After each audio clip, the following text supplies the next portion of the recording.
Hey, what's going on? It's Doug Cunnington here, and I am interviewing my friend Beau. This is his second appearance, and I think I interviewed him back in August of 2020. Now it is November, so right when we were doing the interview before, his site was on a great trajectory. In fact, he earned, I think it was 6,400 at its height a couple months ago, and things have sort of tailed off. We have a few things to talk about, including an Amazon audit. So Amazon checked out his sites and he had to go through the same headache that I went through not too long ago. It's a good exercise to go through, and I know we're going to learn a lot from Beau here. So, Beau, how's it going today? Hey, aloha again. Good to see you, Doug. Yeah, it's good catching up, and so much has been going on. I know personally we were talking before, and you have some extra activities that are distracting. You want to share any of that with us before we get into the meaty stuff here? Sure, yeah, just a lot going on in life. Trying to buy a house here in Hawaii, which is insane. Actually got in escrow in a house and it fell out of escrow. There was about the inspector. The inspection came back with over 100 issues, including like electrocution hazards and that kind of thing. So super stressful. Haven't been able to put as much time into my niche sites as I'd like. But yeah, that's going on. The decline of the income, some other personal stuff. Good luck with the house search. I know we were going through that not too long ago, and similar stuff where there's such a demand for homes, and it's tough to even get an offer in without huge competition and maybe having to go way over the asking price. So good luck there. Now, with our last interview, things were, like I said, on this great trajectory, and kind of take us through what went on, say, the next month or so after we did the interview. So this is like maybe the August, September timeframe, roughly. Sure. So I think in the last interview, then the numbers that we referenced were July's numbers, and I think that was about 3,100 was the income in July total from the niche sites. In August, it went up to 6,400. So it just went gangbusters. July was about 25,000 page views. In August, I was up to 50,000 page views. So it went just bonkers. That said, it's kind of the niche that I'm in. That's the high season, is August, September, July. That's the kind of high season. But it's since then it's dropped consistently every month, which has kind of sucked, but it's kind of expected too, just because of the seasonality. September was about $5,000, and then October was about $3,000. So you see, it's kind of ticking downward. And then the page views was down all the way in October to 18,000 page views. So more than 50% drop in page views from August to October. And you mentioned there's a pretty good amount of seasonality, and that August timeframe really seemed to make it take off. Now, have you done other analysis where you're maybe taking a look at competitors' websites and seasonality on those using tools like Ahrefs or maybe even like Google Trends to see what you might expect going through the rest of the year? No. I should though. That's all great advice. Like I said, I think in our last interview, I have used Ahrefs just for competitor research and kind of hacking or looking at their keywords and trying to target the same kind of keywords. But that's kind of as far as I've gone with the keyword tools. Okay. And I mean, it may inform you to make some decisions, but it's not necessarily going to like give you the answer or solve the problems or anything like that. So, I guess the other thing is, was there a certain thing that you think led to the decline in traffic, or is this merely the seasonality of your niche? Like I think I said in our pre-interview, it's kind of this causation or correlation kind of thing. It's like I just really can't. I really don't know. It's one or a combination of a bunch of factors. One being the seasonality. That's kind of the most obvious. The other being that I installed a new template on the site and launched that last month, but the site was already kind of declining quite a bit at that point. In the template, I was trying to prevent Google page speed insights. My site before I updated the template was like an 8 on desktop and like an 18 on mobile. So now it's like 80 and 30. So it's quite a lot better in terms of the Google page speed. You kept using the word template. Do you mean a WordPress theme, or are you using a different CMS or something? Yeah, theme. Sorry, theme.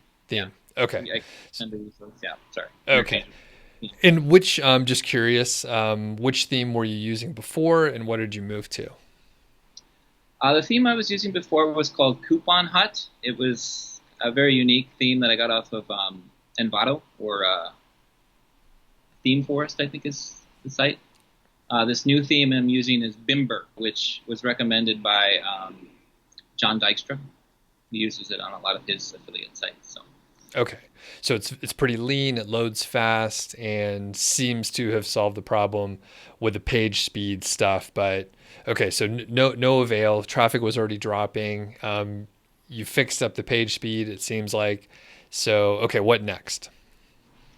yeah, so now it's just a matter of, well, one of the other things is another thing that it could be, or could be contributing to it, is a huge amount of the traffic. I would say over 50% was from one keyword or one cluster of keywords around a specific product, a best blah blah blah product, right? That product is very popular in education buying season. So when people are buying for schools or educational settings. So I just give my niche away. It's in the education space. That's fine. It's not so popular between when students are in class, and it's also seen, because of COVID, it's seen a lot more competition. It used to be very much like a KGR term. I actually found it, I think we mentioned in the last interview, with the KGR method, and it became a huge keyword, thousands of clicks per month, and that's kind of, it's becoming a less and less percentage of the overall traffic. It's Okay. such a great keyword too, because it's a buyer keyword. It's a product in the $300 to $500 range. So that was a big contributor to the income in the traffic, was that one keyword, which is risky, and I'm learning kind of the hard way. Right. Well, did you look, and I'm curious about the rankings. So it sounds like the rankings have dropped due to more competitors in the that same keyword area. Exactly. Yeah. This is one thing I really need to get more diligent about. It's just kind of my like ranking tracking. I I would be curious what your method is in terms of kind of tracking rankings. But for me, it's just, yeah. So it used to be like top 5, now it's top 10 in most of the keywords. Got it. Yeah, that'll do it. I mean, when you're dropping rankings, then you're definitely going to get less traffic. So for me, there's a bunch of tools that are usually paid, but you can just enter in your list of 100 or 500 or however many keywords you want to track. Usually those are sort of the main keywords that you've written content about. Of course, you're going to rank for other related long tail keywords all over the place, but usually if you just track those main keywords, you'll have a pretty good idea of what's going on. And then the usual suspects of the search console, so you can see the number of impressions, you can see the number of clicks, you can see your average position over a given interval of time, whatever you select there, and you could actually compare from a specific interval of time to the previous period or even the previous year if you want to remove seasonality. So of course in the search console that's totally free. It's a pretty easy filter and mechanism to set up. And then you could even export that data, pull into a CSV, and then you could filter and tease out like exactly what data you want to look for, including maybe ranking for long tail keywords that you weren't tracking and see what dropped over the last 3 months or 6 months or whatever. So it's all right there. You could just pull the data.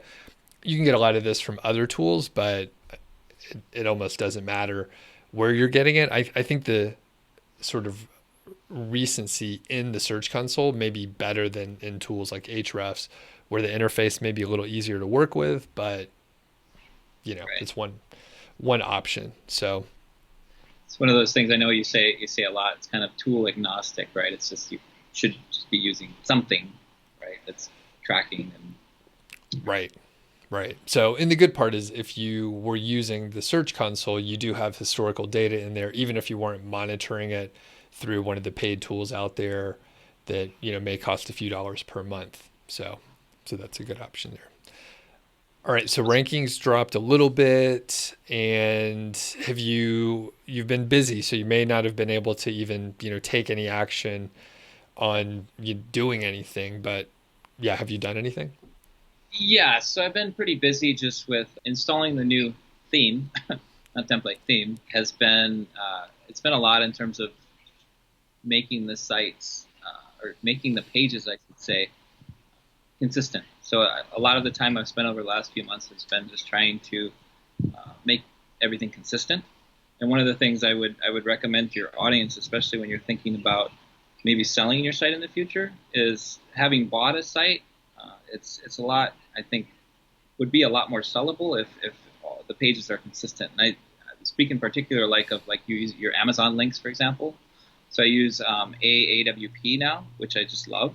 I know some people like Links Pro. I tried both of them, but I prefer the AAWP personally. Yeah. So changing all my links out from the what do they call it, like the site stripe, the Amazon site stripe thing that you can just grab the link off of, and so I replacing all of those links with AAWP links, so that if somebody were to buy the site in the future, they would just have to change their username. It'd be a lot easier, or vice versa. If I just wanted to change the username, that kind of thing, I could do that more Right. consistently. And that would be the tracking ID is the sort of vocabulary Okay. inside the site stripe. So the tracking ID, and it sounds like maybe you were using the short links from the Exactly. site stripe. Okay. And yep, I highly encourage people to not use the short links because it makes it much more difficult to change anything. You have to do it manually, and that Right. takes forever. So it takes a really long time. But if you use the longer form, and by the way, you don't have to use AAWP. Again, tool agnostic. I really don't care what people use. There's a specific format for the links, and all you need to do is put in the ASIN, which is the unique identifier, plus your tracking ID, and then you have that affiliate link. Like it's just a regular format. That's what all the tools do. They just use that format, by the way. So, of course, AAWP, Links Pro, Lasso, they make it really easy to insert your affiliate links and to change your affiliate links across the whole site in just one configuration area. So, Yeah. Yeah, and the other thing too is, and just in terms of consistency and making sure everything's up to date, is I started using this tool called Site Buddy. I don't know if you've seen that.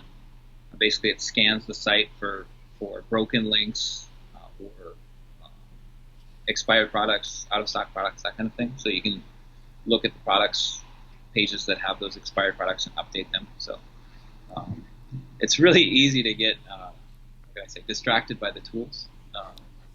You know, it's one of those things. Like I think we talked about this in the last interview. It's like you go down these rabbit holes, and then you don't end up actually producing any new content. Like I don't think the word count on my sites has gone up more than maybe 20,000 words in the last 3 months, but I've done a lot. done so much. But, yeah. And I have not used Site Buddy. The owners contacted me to check it out, but I'm like, I don't want to learn another thing. Like, I'll check it out. And I need to look at it. You're the second person that I know that's used it and they love it. They really enjoy the functionality. For me, I use Genius Link, and Genius Link basically does that for you also. Lasso, I think, does it as well. So I try to use many of the different tools, but I haven't had time to dig into SiteBuddy. But I've heard good things. It sounds like people are able to quickly get data about their site in a way that they're not really able to pull out in any other way. Yeah, and it's really easy. It's just they give you a spreadsheet. You can just go through the spreadsheet. You can obviously sort the spreadsheet. It's a CSV, however you want. Sort it by page or by expired products, that kind of thing. So it's super Gotcha. useful. So you've done a few things, some improvements, and just a refresher here. How much content is on the site, just to give people who haven't watched or listened to the first interview yet? How much content do you have out there? Sure, I think I'm up to about 175 posts, somewhere in that area, about 170,000 words, something like that. Okay. And then how many backlinks do you have? Have you done much link building? What's the situation there? Yeah, so link building has been pretty minimal. Links itself, there's probably I think about 50 quality links to the site. Yeah, haven't been too definitely not active or yeah. Where did those links come from? 50 is a pretty good number. I mean, if you were to go and outsource that, that's thousands of dollars. Well, we kind of talked a little bit about it in the last interview. Some of it's been just natural, fortunately. Some of the pages, like I got a link from parade.com just naturally, which is like a 70 ER. Other than that, it's been, yeah, a lot of natural, and then some kind of guest posting that wasn't really intentional. So I'm in some like Facebook groups where I saw some people posting, hey, we need some articles. We want to do a guest article. So I've done like 3 or 4 of those. And then, yeah, other than that. And then again, the site used to be, I'll just give it out because I told the theme, it's coupon hunt. So it used to have coupons on the site. And coupons, the way they aggregated or the metadata, I'm not sure the technical side behind it, the way that it got pushed out generated a lot of links. Most of them were spammy links. And this might be another contributor to why the site might have declined so much, is because I lost all those spammy links just in one fell swoop when I updated the theme, unfortunately. The site is, just going back to the traffic though, the site is on an upward trend. I'm looking at my Amazon associates today. I've had 10 different types of products being sold or getting commissions from. So it's like at least 10 different pages that I'm generating commissions from, which is I feel optimistic about kind of the trajectory of the site. So Nice. Okay. And before we move on, I'm just curious, do you have any plans to add more content to the site? You mentioned you probably haven't added too much in the last few months. You've been super busy. So what's the outlook for the content coming up soon? absolutely. So I've been meaning to do for the last few months, been meaning to do just a consistent content push. I really want to get to where I'm posting at least 50,000 words of content every month. Again, I see this as being very scalable. So, again, if you're making X amount from 100,000 words, you should be able to make 10 times that if you have 1 million words, that kind of thing. So that's kind of where I'm going. And I'm looking into content services. Again, I think, I saw a content service that's 2 cents a word and it comes really highly recommended. I forget the name of it, but I was going to kind of look into that, review that, and then kind of document the journey too as I kind of navigate that as well. Moving on to the audit, I got an email from you a few weeks ago, and it said to the effect, hey, your account is at risk, and basically Amazon Associates does what seemed to be random checks very sparsely, and you got one of those emails. So how'd it go? Did everything turn out okay? And can you talk about the process that you went through? Sure. Yeah. So that was definitely an oh shit moment. uh, yeah, I got it at like 10 o'clock that one night, and I didn't really sleep that night because obviously this is a huge part of my income. So yeah, it was basically you get this email in cap letters that says something like action required. Your Amazon Associates account is at risk. They gave me a few hints as to what it might be, but the Amazon Associates, when you get an audit like that, it's super infamous for being really vague. Like they don't tell you anything, really. They don't tell you shit. So you have to kind of figure it out. You have to look at their operating agreement, their program policies. And that's kind of what I did over the next few days. I was super thorough about it. Tried to really understand the operating agreement, program policies, and how they might apply to my sites. And then I went through that, and it was very very detailed in how I replied to the audit. I sent them 3 different emails about it, and just went page by page. Again, this is another reason why I haven't been able to push out a lot of content. So just kind of going through that. Yeah. And you only have 5 days to reply back, correct? 5 business days, yeah. Okay. And by the way, everyone, I went through the same process. So I put together a set of templates and basically share exactly what I did. You can literally use the same format. And Beau, did you use my stuff or did you not? You had mentioned that, but I think I had already emailed them a couple times by the time I saw your recommendation to do that. I would have saved me a lot of work, obviously, honestly. Yeah, I wish I had. Yeah. So, I wish I had. Anyway, it does save a lot of time, and I successfully made it through, so at least it's the right stuff. Now, you mentioned that you thought they gave you a little bit of a hint on what the issue was. I didn't feel like that at all in the email that I got. So can you share like what made you think that they were giving you a bit of a hint? Sure. So I can send you an email and give you like the screenshot if you want. You can put that up on the interview if you want. But it said something to the tune of it gave the specific clause in the operating agreement, and it said like misrepresenting the Amazon or Amazon Associates program by expressing that there's some kind of exclusive sponsorship or blah blah blah. Right. I took that and and they actually sent two URLs on two of my sites. So I have a main site, and I knew I was at risk of the audit because of one of the site that I had purchased. I think I mentioned in the last interview was just a shit show. It had just so many violations on the site that if I probably wouldn't have bought the site if I was aware of that. But I got the email at like 9 in the morning and bought the site at like 9:05 a.m. because I was like, I got to scoop up this $2,000 website before somebody else does. So part of it was just a lot of the content on that other site that opened me up to the audit, but there were issues on both that site and my main site, kind of what we've been talking about. Got it. And they sent you specific URLs. You said that, right? They sent me two specific URLs. They said they qualified it by saying these are examples of what, where the violations might be. But I ended up cleaning up. Well, I added so like 2 weeks ago, they came out with that email about the FTC and how you have to have that very prominent as an Amazon associate. I earn from qualifying purchases like everywhere. So I added that to the top right of my sidebar on every page, obviously just as a widget in WordPress. So that wasn't that hard. But then otherwise, I updated probably 20 other pages kind of manually, just in terms of cleaning up things like, one of the big no-nos is you can't have specific price ranges. So this is something that the site that I purchased had. I knew that this was a violation, but I wasn't as diligent about cleaning up the site that I had purchased.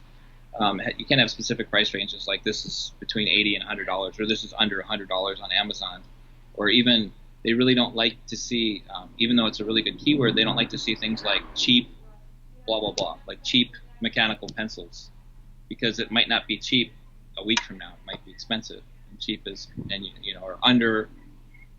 Mechanical pencils under $5, right? Because it might be $6 tomorrow, right? So that changes. So you can't give specific prices. If you are doing prices, you have to use the API. And this is another thing that kind of, again, I would behooves anybody doing Amazon associate sites. I think is use the API because it updates all that stuff automatically. You don't have to worry about that kind of stuff. So. The plugins out there use the API. So you don't have to be a programmer or developer. You don't use the API directly. You just need to use a plugin or a tool that does use the API, and then you're in good shape. So it's probably trivial to program if you're a WordPress developer, but most of us are not. So quick note. So you said that you put the disclaimer in the top of your sidebar. Is that right? Yeah. Yep. And that was for the audit, and they were satisfied with that? Yeah. Well, that was one of the changes I made to both the sites kind of in question. Yeah. Okay. And I usually, like you mentioned, Amazon came out recently with more guidelines to fit sort of the FTC guidelines on disclosure for this stuff. And it's a little more specific. There's people have put out content where they're giving you some guidelines on it. I haven't done anything yet, but for the last couple years, I have been putting in at the top, and like you said, I try to put it at the top of the content, not in the sidebar, because unfortunately, the sidebar gets pushed to the bottom on a mobile device, so a person may not see it. So I always put it at the top of the content, so there's no mistake. They see it before they even get to the content. And I use the verbiage that you mentioned where it's like, I'm an associate and I can earn a commission. Some people don't know what affiliate is, so you have to be so specific. And, the FTC guidelines have been that way for a few years. So, okay, cool. Yeah, and I do that too, especially on my main site. So I was really worried about it. So I on my main site, I have it on the sidebar. I have it in a short-coded, highlighted box where I have kind of the disclaimer, as well as I also put in my image credit in there as well. Just kind of cover two bases there. And then I also have it in the footer and a footer widget as well. So It's all over. you know, People see it. I really err on the side of caution. After you replied back, how long did it take to get a reply back from Amazon? They never really replied. I saw the warning of death get removed from the Amazon Associates account. Which was like, okay, cool, that's good. And then like 2 days after they removed it, I got an email, very general, very vague. Thank you for.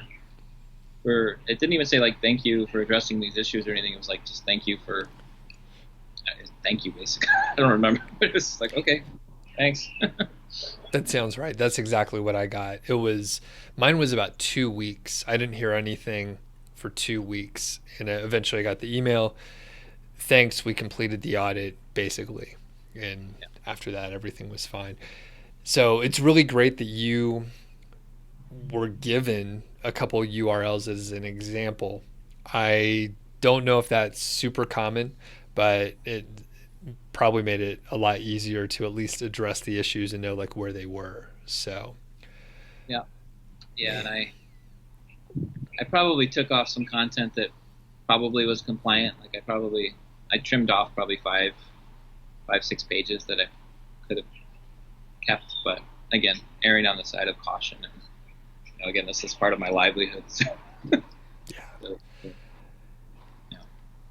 And you recently launched a YouTube channel, and I know one of the videos you have is about this audit, so people could check that out. But why don't you tell us a little about the YouTube channel and why you decided to start it? Sure. It's something. So I started a YouTube channel. As of the time of this interview, I have I think 4 videos and like 9 subscribers. So, lots going on there. But it's something I've been kind of thinking about for a long time. Seeing people like yourself and WP Eagle and Carl, Amelia, all these people kind of in the space that are.